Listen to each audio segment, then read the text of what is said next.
Okay, so thanks for joining, like I just said. So just before we get started, I just wanted to cover off a couple of housekeeping items. So this webinar is going to run for 45 minutes total. We'll present for 30 minutes and we'll have 15 minutes at the end to answer some of your pre-submitted questions. And we do appreciate everyone who submitted questions before the webinar. We had a lot of great questions and we'll address a few of these at the end of this session. After the webinar concludes, we'll also send out a robust follow-up email that's going to include a recap of topics that we covered today, online event resources, just in case we don't cover your question. It will also include a recording of the session and a survey for feedback. So please fill it out, as we really want to make sure that we continue to provide really valuable content. So you can expect to receive this email sometime in the next day or so, and the survey should go out straight after the webinar. All right, so let's get started. So my name is Sandra and I joined Eventbrite 4 years ago, and my role here is a product training manager. And given the current safety measures in place due to COVID, I just wanted to also mention that I'm currently working from home, as is the whole of the Eventbrite team. So please do bear with us if we run into any technical issues or uncooperative internet connection along the way. So let's jump straight into today's content. So our agenda today is going to cover updating your refund policy, refund options and alternatives, how to refund and cancel orders. That's going to include some new exciting tools that we've added to make this process easier. And we're also going to take a look at refund reporting. As I mentioned, we've also set aside some time at the end to answer some of your pre-submitted questions, and thanks really for sending those in. So we're going to focus specifically on refunds today, but I will add some resources in the follow-up around steps you can take if you're cancelling or postponing your events. All right, so let's get started with updating your refund policy. So to get to the refund policy section, you can select payments on the left-hand side menu of your event, and you'll see refund policy as an option here in the drop-down menu. So there's several refund policy options that you may be familiar with. You can set it to 1 day, 7 days, or 30 days, where attendees are able to request a refund up to that number of days before your event starts. Next, you have the option not to specify your refund policy, and you can respond, in this case, on a case-by-case basis. And then lastly, you do have the option for a no refunds policy as well. The refund policy that you choose here will display on the event page for transparency. So just so your attendees know straight off when they're looking at your event what your refund policy is. And I also wanted to just point out that no matter what refund policy that you do set here, you do still have the ability to process a refund if you decide to make an exception for anyone who requests outside of your refund policy. Also, in the past, once your event was live and had sold tickets, the refund policy that you selected was locked in and couldn't be changed. So we have gone ahead and made a change, so you can now update your refund policy to a more flexible one at any time. One thing on that to note is once you do change to a more flexible one, for example, from a no refunds to a 30 days one, then the only way to revert back to a no refund policy would be to refund the orders and then set the refund policy again. Next, I just want to talk a little bit about a new online attendee request form we have, just so you're aware. So while you as event organisers still remain responsible for your attendee refunds and chargebacks, we have improved and streamlined the process for both creators and for attendees, and limited our refund processing to only those that request a refund through our online attendee request form. So this is any contact that comes into us.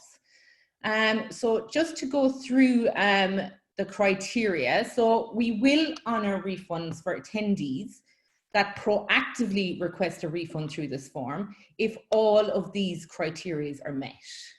So first, the event was cancelled within the last 45 days and the tickets were purchased before March 15th, and the event was scheduled to take place between March 15th, 2020 and August 15th, 2020. And also purchase would need to be transacted by Eventbrite payment processing. Please note that events that are marked as postponed will not be affected by this change, because we do assume that these events are going to still take place at some point in the future. If we do process any orders that meet this criteria and that have been proactively requested by attendees, then you, as the organizer, will receive an email notification when the order is refunded.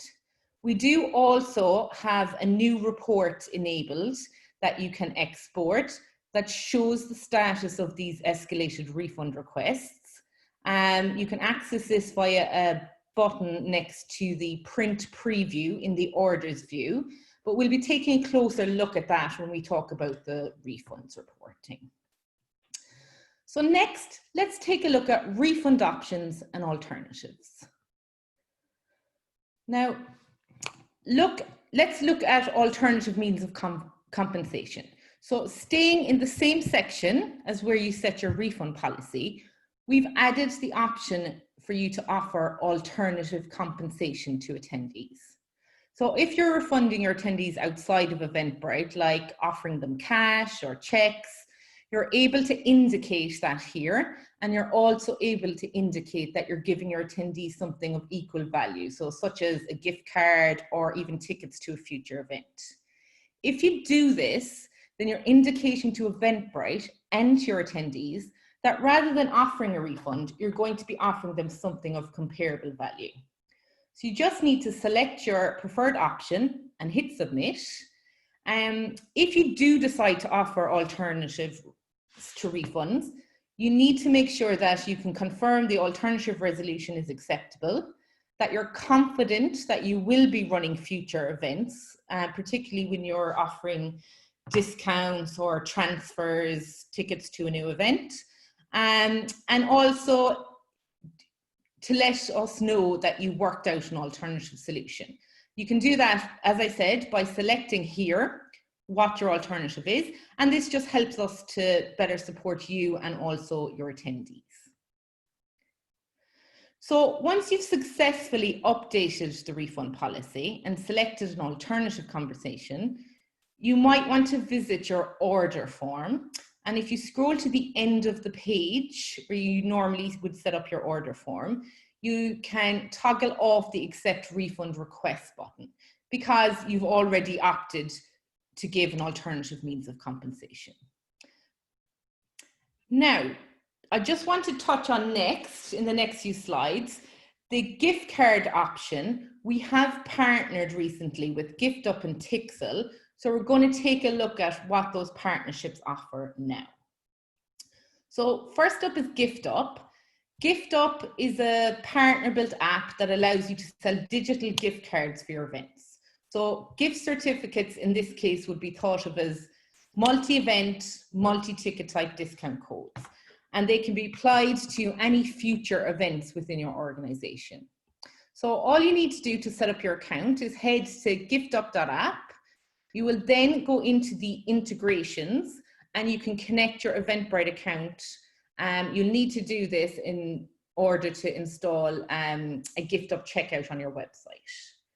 Once you're signed in, one of the first things you'll see is the required launch steps. This includes setting up your items to sell, adding your payment gateway, and also getting the code to install on your website.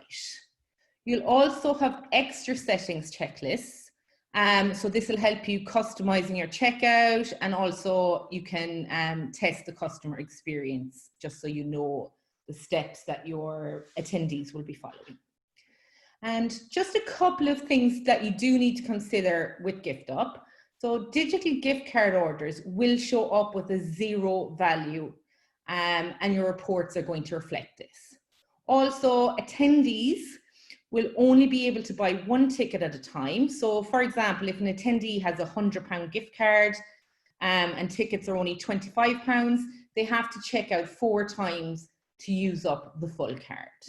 And finally, refunds. So these will be your responsibility to handle offline, since the orders are going to show as 0 value in Eventbrite.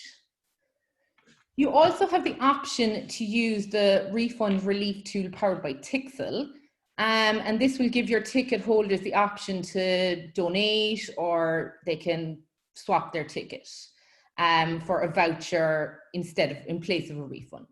So you can also use this tool, which is great to easily track refund requests. The good news with this particular option is that it's free for both you and the attendee, and is a fantastic way to retain some of the cash from your event. And while Tixel primarily works with music event creators, the platform itself works with all event types. So for this one, first you'll need to go ahead and create a Tixel account. You'll navigate to your account settings, go to the app section, and you'll see an option there where you can sync with your Eventbrite account. Next, we're going to take a look at how to refund orders, and also take a look at some of those new tools I mentioned that we'll be looking at, that we've added, just especially in light of the current situation with COVID. We wanted to make it as easy as possible for organisers and for attendees, so we've added some new tools and functionality, which we'll go into more detail now. So let's start with how you know if an attendee has requested a refund. So if your refund policy is set to any option apart from the no refunds one, and the accept refund request toggle is on in the order form section, then attendees are going to see an option to request a refund in the ticket section of their Eventbrite account. If they select this, they're going to be prompted then to select a reason for the request, and also to add a message to allow them to give a little more context to that reason. Once they submit the request, you as the organizer will get an email notifying you that there's a pending refund request. So if you go to your event dashboard at the top, you'll also see a banner stating that there are pending requests. And you just need to click on the view on the right-hand side. This will drop you straight into the order section of the event. And you'll see now that there is an extra order type, pending refund requests. So you can access from your dashboard, or you can just jump straight into the order section yourself and change the order type to pending refund requests. When you look at these orders that do have a pending refund request, you're going to see that you can view the date the refund was requested, and you'll also be able to see the reason and the explanation that the attendee entered when they were making that request. You can then click on the actions box on the right-hand side and either go ahead and refund the order, or you can also decline the refund request, depending on the refund policy that you've set for your event. Now let's take a look at what the attendees will see and can do when they do submit a request. So attendees also do have the option to track their refund request once they've submitted it. So they'll just click on that orange track refunds button, and then when they go into their ticket section of their Eventbrite account, they'll see a new little option where they can go back and they can check on the status of that refund request. So we're going to take a look at fully refunding orders now. So to refund an order fully, you just navigate to the Manage Attendees section, select orders, and you can search by name, email, or order number. You then need to select the refund to refund this order from the actions box on the right-hand side, enter the number of tickets that you want to refund in the quantity column, and then select a refund reason.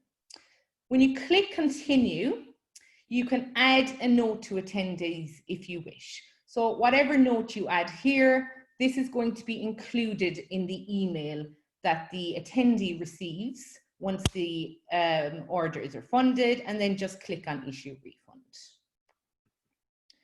For partial refunds, you'll follow the same steps, and if you're refunding the full ticket price for some but not all tickets on an order, you can just select the quantity next to the tickets that you want to refund on the order.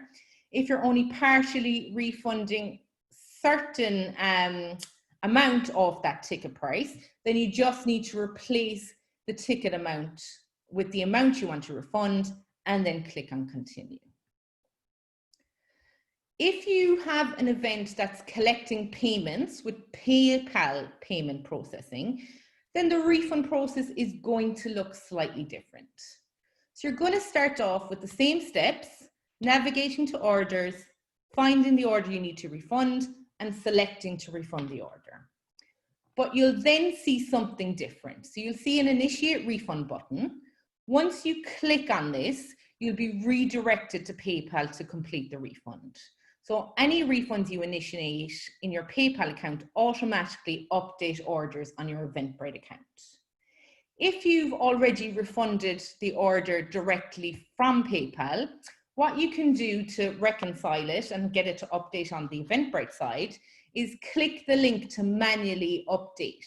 So you'll find this under the initiate refund button, and this will reconcile the order in your events reporting. Any changes to the order using this option will only reflect in your Eventbrite account, so it's not going to refund the order again or anything like that. It's purely just to reconcile your order and to mark it as refunded on the Eventbrite side. If you need to issue a partial refund, after you select that initiate refund, again, you'll be redirected to PayPal. You log in and you simply enter the amount that you'd like to refund when issuing. Then you'll need to return to the order in the Eventbrite side, select refund this order from the actions dropdown, and again, you just need to click on that manually update. And again, this will reconcile the order in your events reporting on Eventbrite side. So let's take a look at free orders now. So if you have free orders, again, you'll navigate to the order and click on the actions box on the right hand side, where you'll have the option to either cancel or delete. So the difference between the two of these is if you select cancel attendees, this will notify the attendee via email that the order was cancelled, and it keeps the order in your reports. If you select delete, then no notification is sent to attendees, and it also removes the order from your reports. So for example, you might have somebody who has accidentally registered twice for a free event, and in that case, you might want to delete one of those orders, and for other various reasons as well. So as I just mentioned, when refunding orders, you'll be asked to select a reason, and you have many options there, but you may also have noticed that we now have added this new refund reason that you can select when issuing. So this new one is COVID-19, and this is just handy just to keep track of COVID-related refunds. When we mentioned a minute ago, when you go to the order, you can see the reason. It'll be listed there when you look at the orders. And then once refunded or cancelled, attendees are going to receive an automatic email. So it's going to inform them that their refund has been processed or their order has been cancelled, and it will also include any message that you've added. And just to note as well, for timeframes, refunds once processed can take on average 5 to 7 business days to land in the attendee's account, depending on bank transfer times. So now let's take a look at a new feature that was recently added. So you now have the option of opting into automated refunds. So if an attendee requests a refund through the ticket section in their Eventbrite account and they meet the criteria, which we'll cover in a moment, their order is going to automatically be refunded without review. This tool sits back again in the section where you set up your refund policy. It's completely optional. So if you do want to opt to use it, you just need to toggle it on there. It's great to reduce delays in response to attendees when they're asking for a refund, and it's also helpful to reduce your workflow by allowing automatic refunds. So to set up automatic refunds, your refund policy does need to be set to a 30-day, 7-day, or 1 day before the event starts option. And when you turn it on, refund requests from attendees will automatically be approved if one, you still have funds on your event to cover it, and two, the order is for a single ticket. If the refund request doesn't qualify, then you will have to refund it manually. And your event must also be published before you'll have the option to set this up. Another great new feature that we recently added is the ability to bulk refund attendees and orders. So you can get to this option from the top of your event dashboard. If you've changed your status to cancelled or postponed, you'll see this new banner at the top. You will see give out refunds, and then just below that you'll see go, and if you just hit that underneath, it'll take you to your order section. Another option is just to go straight to your order section, and you'll see the option there to issue multiple refunds. You do need to meet certain criteria to have this option, so let's take a look at that now. So the criteria you need to meet to have this available is you have to have enough funds in the event to process refunds for all orders that are on the event. The event must be using Eventbrite payment processing, and it only allows for full refunds for online orders to be processed at this time. So not partial refunds, offline orders, or specific orders. If you're wondering what offline orders are, they're completed either at the door using the organizer app, or the attendee selected a pay by check or invoice, or to pay at the event if you did enable these options. Once you click on the Get Started button to bulk refund, there's no going back. So you really must be sure that this is the course of action that you would like to take. You're going to see a pop-up as well, alerting you that once the process starts, it can't be stopped or undone, just as an extra safety measure to stop people just accidentally doing it. So once started, you're going to see a status down the bottom of the page that says in progress. And then if you refresh the page, you'll be able to see any status changes. Okay, so next, let's talk about what you can do if your event doesn't have enough funds to cover a refund. So as you go through the refund steps, you will notice that there's a refund method option. So this allows you to add your card to cover funds, to add funds back onto the event. So from the drop-down menu, select an existing card, or you can add a new one if you like, and it will give you the option to save the card details as well, just so you won't have to enter them in every time. So once you do that, we will charge the card that you select. So you'll want to make sure that you recognize the card information before confirming the charge. In the past, we did have this option available when processing a full refund, but we recently added the ability to use your card to add funds for partial refunds as well, because this is something that came up a lot. And just to make it easier, you can now use it for either a full or a partial refund. Refunds as well, to take note, when you refund an order, it will automatically go back to the card that the attendee used to make the purchase.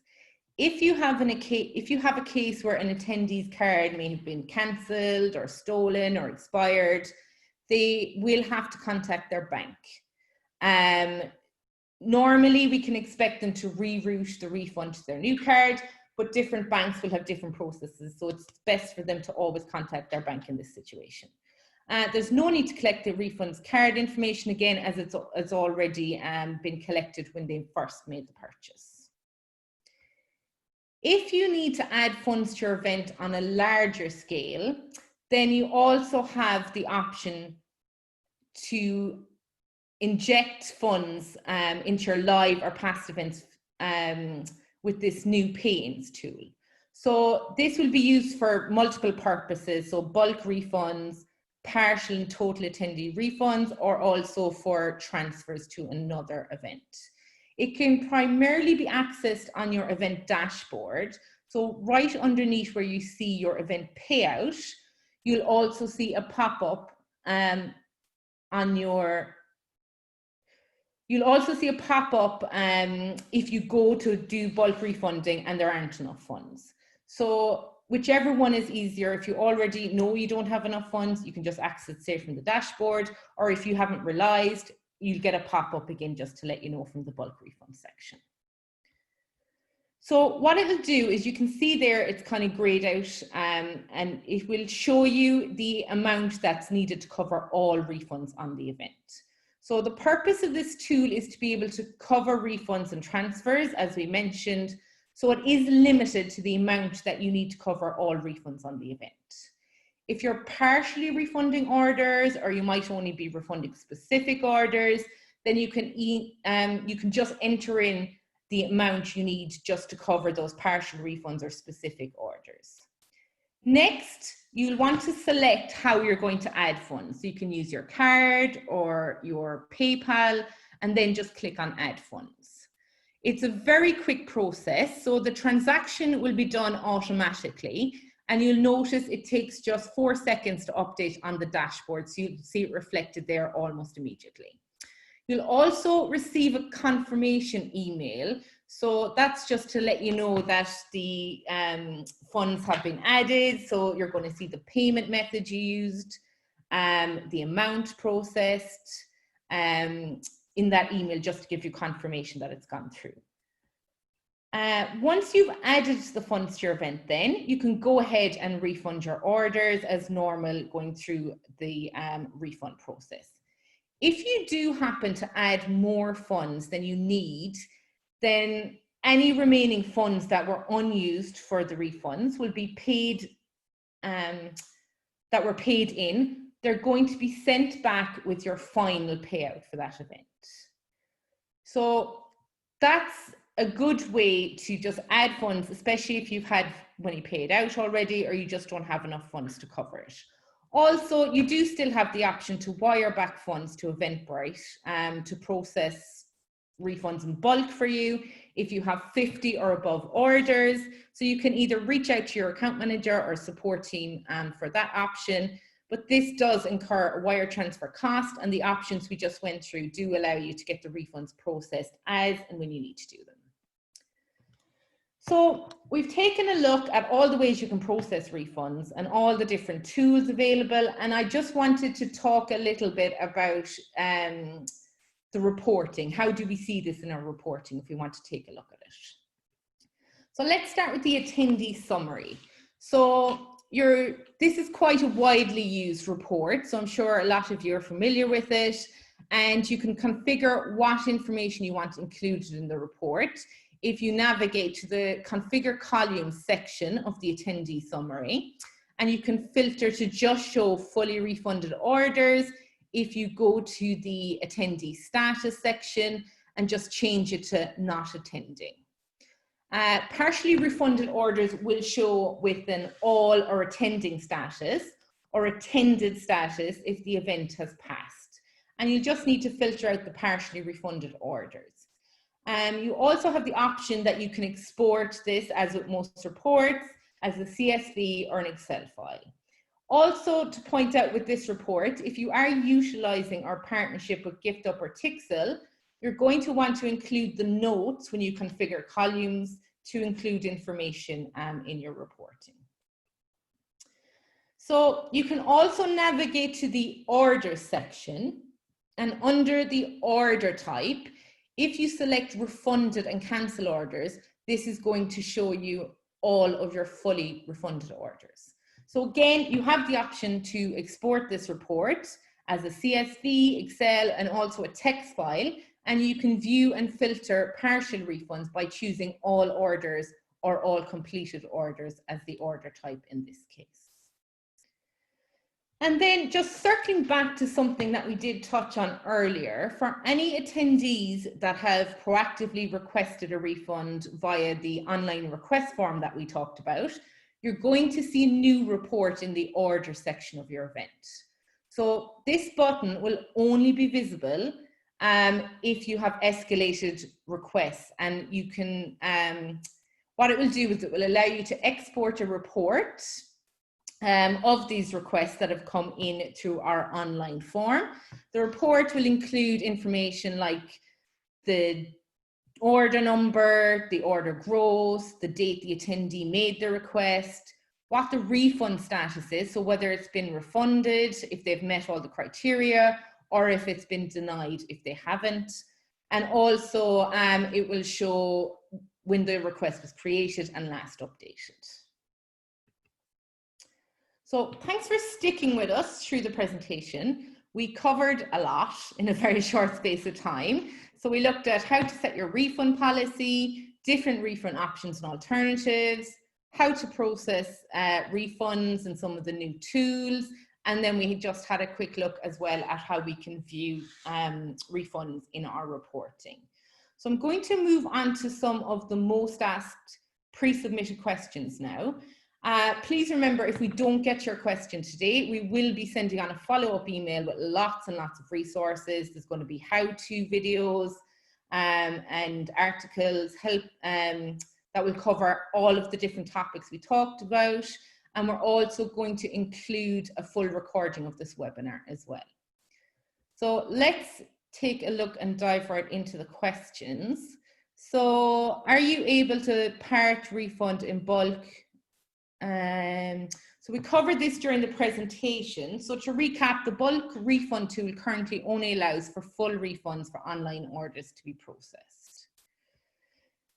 Event group refunding with message instead of individually refunding each person for a cancelled event. So again, we touched on this in the presentation.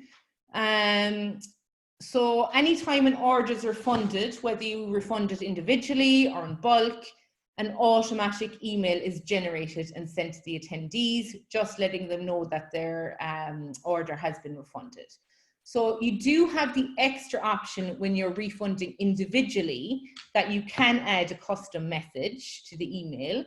If you are bulk refunding and you want to add custom messaging, then I would suggest adding a message to the email that you send out to the attendees before you process the refunds, alerting them that you're going to be refunding if the event is cancelled, for example.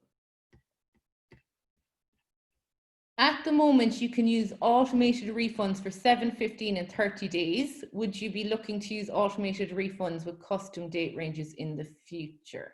So that's a great question. So at the moment, we don't have any plans to do that.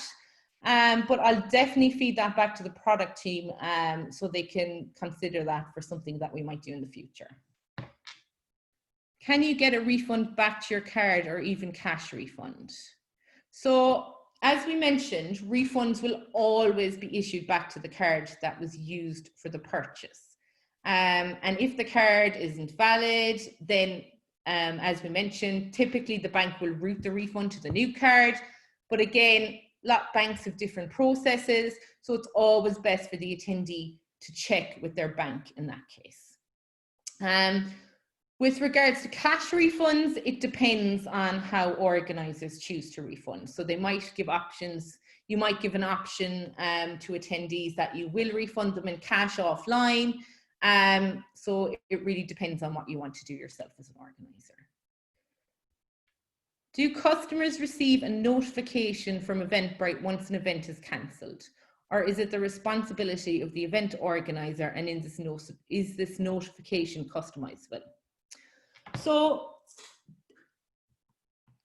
unlike the refund automatic email that's generated, if you change the status to cancelled or postponed, it won't send out an automatic email to attendees, but it does drop you straight into the email to attendee section. And we actually have created templates for these situations. So you can use those templates and you can customize those templates as well to let attendees know what the situation is, whether it's cancelled or postponed. Do you have to state your own full terms and conditions in the event description alongside Eventbrite's own terms? So you can certainly add them to the event description, but you can also add them to the purchase flow. So if you go to your order form section and toggle on the customized checkout questions, you're going to see there's an option to add a custom question. And there's also, so you'll add in your question prompt, like please agree to our terms and conditions, for example. And then you'll want to choose additional terms as the question type. And what this does is it will bring up a text box where you can enter in your full terms and conditions, and then in the checkout flow for attendees, right before they complete their purchase, it will list all of your terms and conditions for them to read, and they'll have to check a box to agree to them before they can complete their purchase or registration.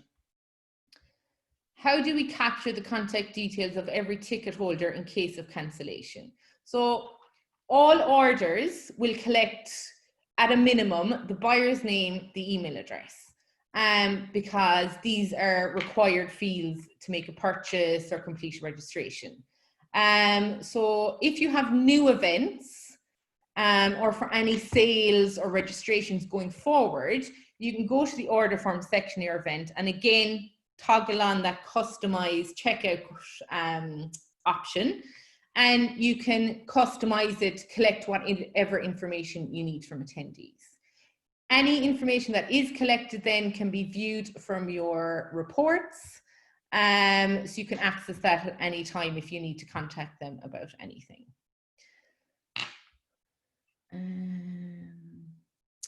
Should any audience member report COVID symptoms, do we have to report this to contact tracing and provide them with the data? So with this one, I would advise monitoring the official guidelines from health authorities and local governments, and also one that we monitor closely as well would be the World Health Organization, and follow the guidelines that they set out for your country on how to report suspected cases. My event is going ahead with a new date. Is it possible to have fund releases as like before COVID, each week new sales? So at this time for postponed events, payouts will be issued after the event has taken place on the new date. Will postponing an event affect the entire event schedule? Normally, if the attendees are on an event, the system doesn't allow cancellations. This is why we haven't been using this function. So no, it shouldn't affect the whole schedule. So what you can do is you can just click on an occurrence in the schedule. So in that schedule section, click on the occurrence that you want to reschedule to a new date. And then you will have the option to reschedule from there.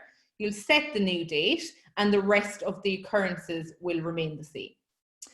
Just as a reminder though, as with any cancelled and postponed events, you are going to want to email the attendees first to let them know that it's going to be postponed. If you need to cancel it rather than postpone it, then first, again, notify your attendees that it's cancelled. Refund all the orders. Once the orders are refunded, when you click into that occurrence, you'll then have the option to delete it as there's no active orders on it.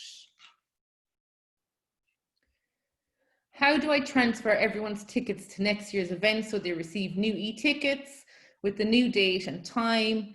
If I up the price next year and someone requests a refund who bought this year, will they still only be refunded what they have paid? So we do have an option for you to transfer attendees. You can transfer them to a different event or a different ticket type. So I'll actually add a step-by-step guide on transferring to our follow-up email, just so you have all the information on that. But if you're postponing your event to next year, what you can actually do is you can update the date of the current event to the new date, and just email attendees to let them know. So when you email attendees, by default, you'll see just under the text box of the email body where you write in your message that it has that it includes a link to download tickets.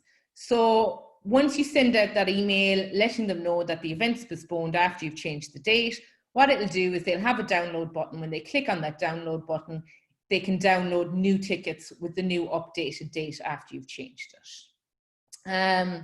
So by doing it that way, then you won't need to transfer any attendees, and you can just refund anyone who requests a refund if you're postponing, and you're just keeping everything on the same page.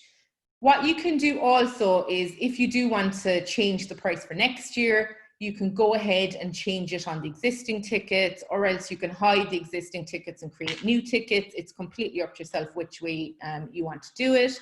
But just going back to the question about the refund. So with refunds, attendees will be refunded the original price they paid. So even though tickets going forward may be more expensive, they didn't pay that price, so they will only be refunded what they paid. How do you cancel a webinar that has free tickets that have been booked? So for webinars, you can cancel the normal steps for event cancellation. You'll just need to go into the reminder emails, in the emails to attendees manage section, and just delete the reminder emails there. But other than that, it's the same process that you follow, so you can just do that. So again, you want to notify them that it's cancelled. You can change the status to cancelled on your event, and what that does is, when you change the status, it'll automatically take all tickets off sale, and you'll handle refunds. Or if it's a paid, this one that you've mentioned here is free, so you can just cancel all the tickets as we went through earlier, and just follow the same steps. So I'm going to, as I mentioned at the start, I'm going to add to the follow-up email just the steps as well. If you are at the stage where you're postponing or cancelling an event and you want a step-by-step guide on what you need to do and the steps you need to take, I'm going to include that in the follow-up email as well, so that you have that to hand if you need it. What are the laws, government guidelines in relation to refunds? So we do have available in our help centre a great in-depth refund requirement guidelines. So it's quite a robust article, and it has all of the requirements there. So again, I'll add this after in the follow-up email, just so you have it to hand. But also, just with regards to the government guidelines and laws bit, you know, different countries will obviously have different laws and different refund guidelines. So I would also advise to go to government website of your country, and you can find on those sites outline of government specific country outlines and laws as well that are specific to that country regarding refunds. Okay. And are you able to transfer attendees in bulk? So again, if you're planning on postponing an event, you can just change the date on the current event and email your attendees. At this time, with the transfer tool, you do need to transfer attendees one by one. There isn't a way to bulk transfer attendees. And again, you just need to follow the steps that I'm going to send in the follow-up email, just to show you how you can actually do that transfer. But again, if you are postponing, you can just change the date on your current event to the new date. Okay, so we're just about at time. So thanks again for joining. I really hope you found this useful. As I mentioned, we're going to send out a survey shortly. We'd really love your feedback if you can spare just a minute or two, just so we can make these better and cover topics that are really relevant that you want to cover. I will send out the follow-up email in the next day or two. Again, that will include Help Centre articles and guides on how to do different things to do with refunds and everything we covered today. I'll also include some great blogs we have about refunding, and also I'm going to have just some shorter videos on how to step-by-step guides as well on different topics. So thanks very much. I hope you found this really useful and have a great rest of your day.